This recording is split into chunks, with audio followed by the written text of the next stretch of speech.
morning, Vande Mataram, all of you. Good morning, everyone. Today we are going to learn about illegal share allotment.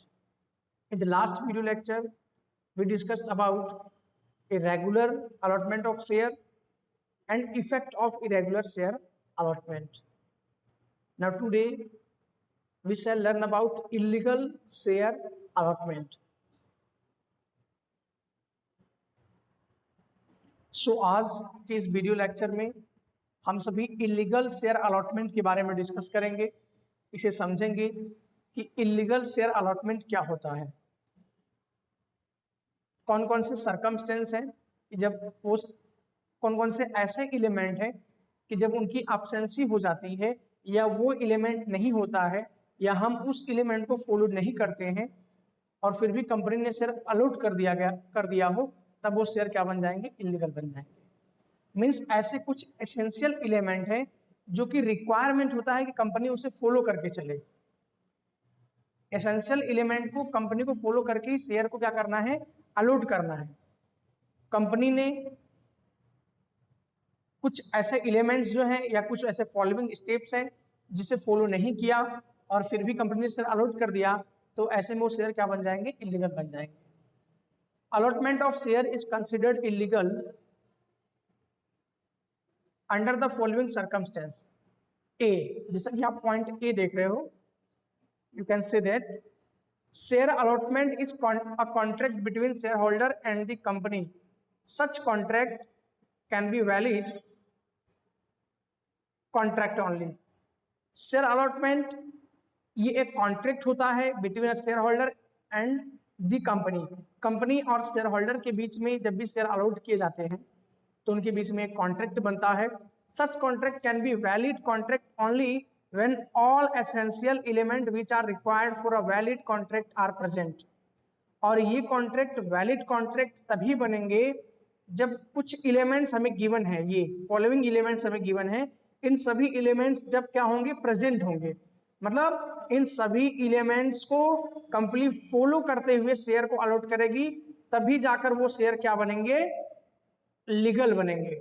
अगर इसमें से एक भी elements क्या हो गए, अब्सेंस हो गए, तो ऐसे में शेयर क्या बन जाएगा, इलीगल बन जाएगा।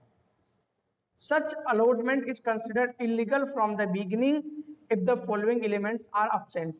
ये जो फॉलोइंग एलिमेंट्स हमें दिख रहे हैं, first offer, after that acceptance of offer, अगर इनमें से कंपनी ने एक को भी फॉलो नहीं किया या इनकी अब्सेंसी हुई, इनमें से जो भी हमें स्टेप बताए गए हैं उस स्टेप को फॉलो नहीं किया और फिर भी कंपनी ने शेयर अलॉट कर दिया, तो वो शेयर इलीगल बन जाएंगे। और इलीगल शेयर क्या होते हैं, बिगिनिंग से ही इलीगल ही होते हैं।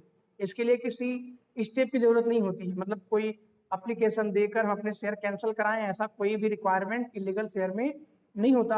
इलीगल शेयर बिगिनिंग से ही वॉइड मान लिए जाते हैं। ओके, सो फर्स्ट एलिमेंट है, मीन्स ये जो हम एलिमेंट्स पढ़ रहे हैं, हमारा हेडिंग ये है कि अगर ये जितने भी एलिमेंट्स बताए गए हैं, अगर ये प्रेजेंट होंगे, सभी एलिमेंट्स होंगे, फॉलो किए होंगे, तब तो वो शेयर लीगल होगा। अगर इनमें से एक भी शेयर स्टेप या जो एलिमेंट है अब्सेंट होगा या फॉलो नहीं किए होंगे, वो शेयर इलीगल बन जाएगा। ओके, तो फर्स्ट है offer. The applicant who want to become a shareholder must have applied to the company for purchase of share. Such application is called an offer. सबसे पहले तो ऑफर आना चाहिए company के पास में। Such applicants is called an offer. Means जो applicant होंगे, जो शेयर होल्डर्स कंपनी में बनना चाहते हैं, वो कंपनी के शेयर को परचेज करने के लिए क्या करेंगे, एप्लीकेशन अप्लाई करेंगे, मतलब एक एप्लीकेशन देंगे कंपनी को, और ये एप्लीकेशन क्या कहलाएगा, ऑफर कहलाएगा। मीन्स जो भी एप्लीकेंट कंपनी के शेयर होल्डर बनना चाहते हैं, कंपनी के शेयर को बाय करना चाहते हैं, तो सबसे पहले वो कंपनी को क्या देंगे, अप्लाइड करेंगे। Share holder must have applied of the company for purchase of shares. Share को परचेज करने के लिए जो भी शेयर होल्डर्स होंगे वो कंपनी को अप्लाई करेंगे, और सच application is called an offer. और ये जो एप्लीकेशन होगा वो क्या कहलाएगा, ऑफर कहलाएगा। ओके, तो फर्स्ट हो गया ऑफर। अब हम इसे समझ लेते हैं कि यदि किसी एप्लीकेंट ने ऑफर दिया ही नहीं, कंपनी के पास एप्लीकेशन आया ही नहीं और कंपनी ने उस पर्सन को क्या दिया, शेयर दे दिया, या अलॉट कर दिया। मतलब ये तो कंपलसरी है, ये एलिमेंट्स होना जरूरी है कि कंपनी शेयर तभी अलॉट करेगी जब पहले कंपनी के पास एप्लीकेशन रिसीव होगा, आएगा। ओके, एप्लीकेशन नहीं आया और शेयर अलॉट कर दिया तो शेयर इलीगल बन जाएगा।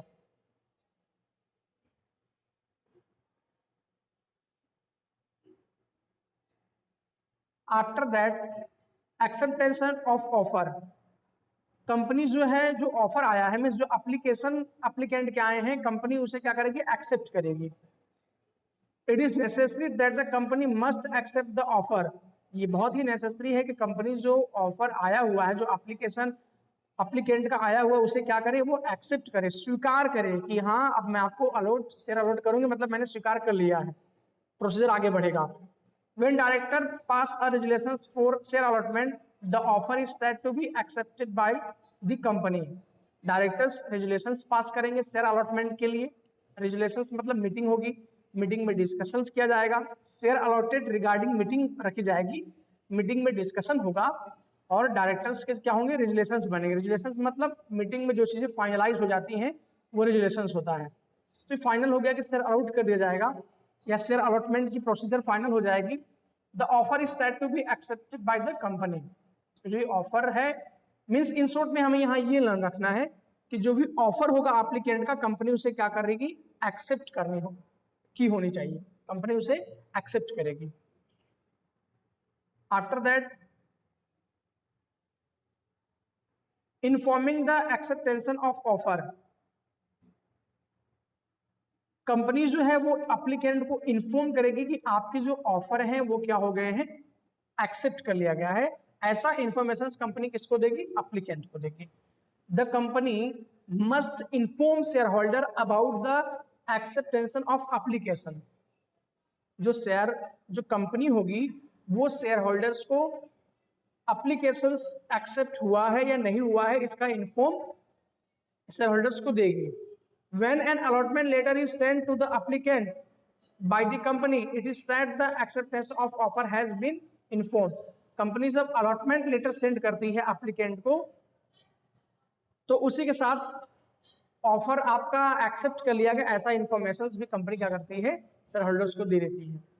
आफ्टर दैट कंसिडरेशन, ये तो फर्स्ट पॉइंट थे, ए के पॉइंट थे, ये ए के सब पॉइंट थे। Consideration, consideration is said to be paid when the amount specified against allotment is paid by the applicant।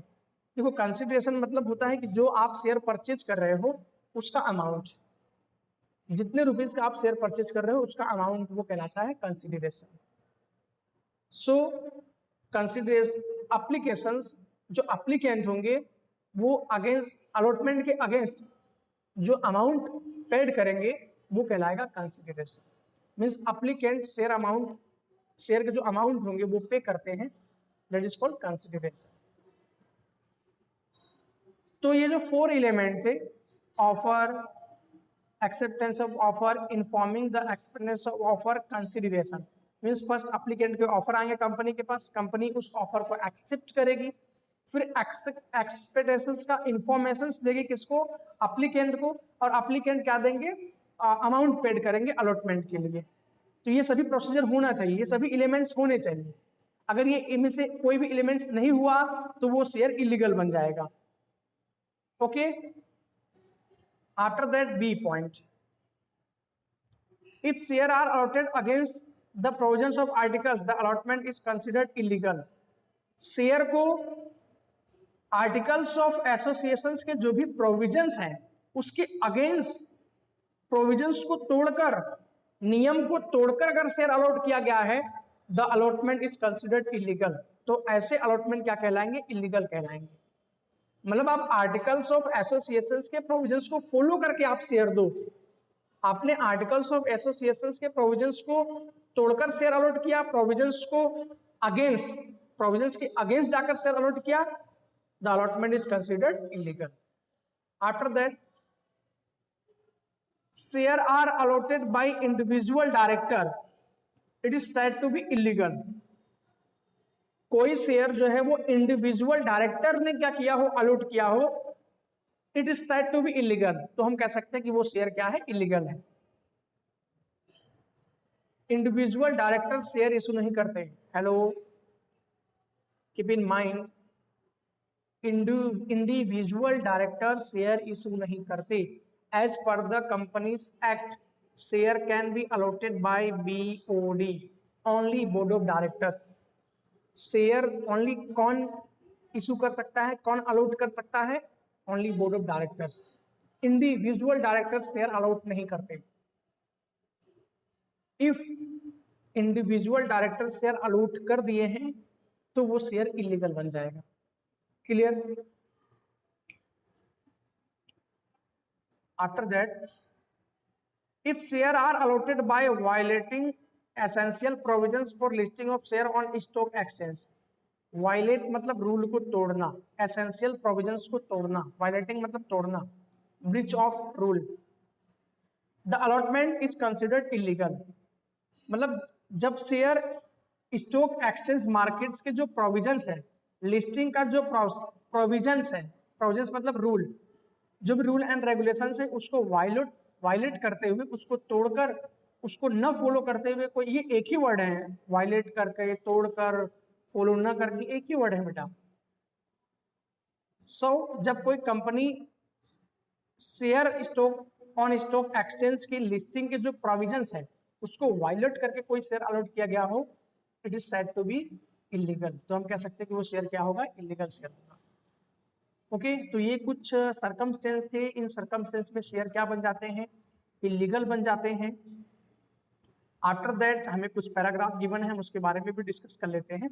Illegal share allotment is wide from the beginning. जो इलीगल शेयर होते हैं वो शुरू से ही क्या माने जाते हैं? वॉइड माने जाते हैं, मतलब कैंसिल मान लिया जाता है, रद्द मान लिया जाता है। बिगिनिंग, शुरू से ही, मतलब जैसे कि हम लास्ट वीडियो लेक्चर में इरेगुलर शेयर डिस्कस किए थे, तो इरेगुलर शेयर में क्या था कि कुछ इफेक्ट थे ना, कि जो अगर पता चला कि भाई शेयर इरेगुलर हैं तो एक सर्टेन टाइम पीरियड में कैंसिलेशंस के लिए एप्लीकेशन देना होता है कंपनी को। शेयर को कैंसिल कराने के लिए एप्लीकेंट एप्लीकेशन देंगे कि ये शेयर इरेगुलर है, उसका ट्रेडिंग तो हो नहीं पाएगा, तो शेयर को कैंसिल कराने के लिए सर्टेन टाइम पीरियड में एप्लीकेंट को एप्लीकेशन देना होता है। बट इलीगल शेयर में ऐसा कोई प्रोसीजर नहीं होता, एप्लीकेशन देने की कोई रिक्वायर्ड नहीं होती है। Look here, no application is required to be made to consider to it illegal. जब भी शेयर इलीगल होगा तो किसी भी टाइप के एप्लीकेशंस की रिक्वायरमेंट नहीं होगी। ये इलीगल शेयर की बात हो रही है, और इरेगुलर शेयर में एप्लीकेशंस की रिक्वायरमेंट होती है। Share allotment is illegal when provision under the companies act और other act have been violated. Companies act, other act के प्रोविजंस को वायलेट करके, उनके रूल को तोड़कर कोई अगर शेयर अलॉट किया गया हो तो वो शेयर इलीगल बन जाते हैं। ओके, आई होप कि आज का वीडियो आपको अच्छा लगा होगा। Illegal share of allotted, illegal shares allotments के पॉइंट को आप बहुत ही अच्छे से समझ गए होंगे। Okay, thank you everyone.